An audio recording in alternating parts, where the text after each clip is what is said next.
Here's your host, Deborah Duncan. Up next, lowering your cholesterol might not prevent heart disease, but there's a diet plan for that.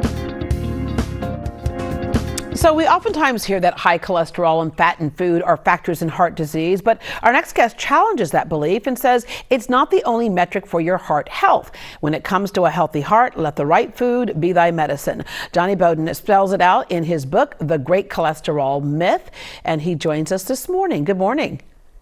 Good morning. So great to be with you guys. All right, let's go through some of those great cholesterol myths because you say it's a minor player in the cause of heart disease, starting with saturated fat is dangerous.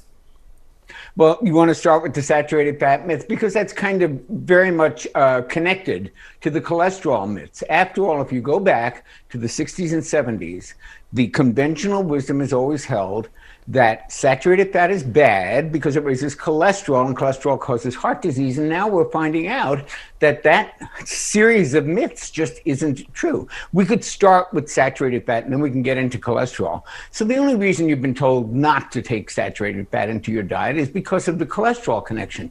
But what we have found in the last 10 years with a lot of very powerful research in peer-reviewed journals is that saturated fat doesn't really cause heart disease. When you look at the people who eat the most saturated fat and you look at heart disease, they don't have any more than the people who don't eat any. And when we say saturated fat, are we talking things like olives or like an avocado?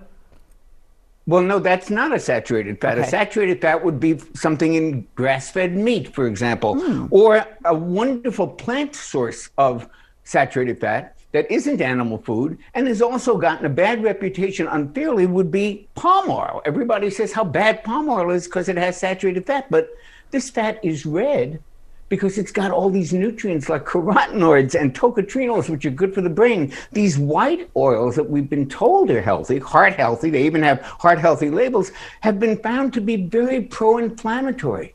And we need to keep them. So we need to start eating more whole fats. As you can see here, I've got a lot of dairy fat like yogurt and cream, all from grass-fed cows. These are healthy fats. And what we did was we took them out of the diet in fear of cholesterol, and we replaced them with cereal and pasta and bread and all these low-fat foods that are actually making us very sick.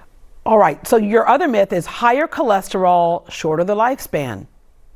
Not true. In the Framingham study, which is the longest running study of diet and heart disease in the country, it started in 1948, the people who have the highest cholesterol live the longest. There are many wonderful things about cholesterol. You get your vitamin D from it.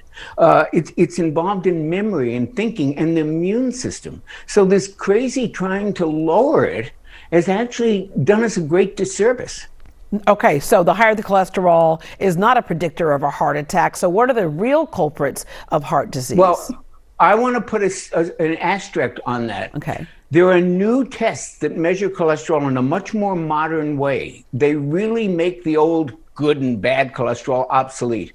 Those tests actually will give you some very valuable information about cholesterol. So I'm not saying that it doesn't matter. I'm saying the way we used to measure it, good and bad, out of date. Ask your doctor for a modern test, which will actually tell you something about heart disease risk. All right, I mentioned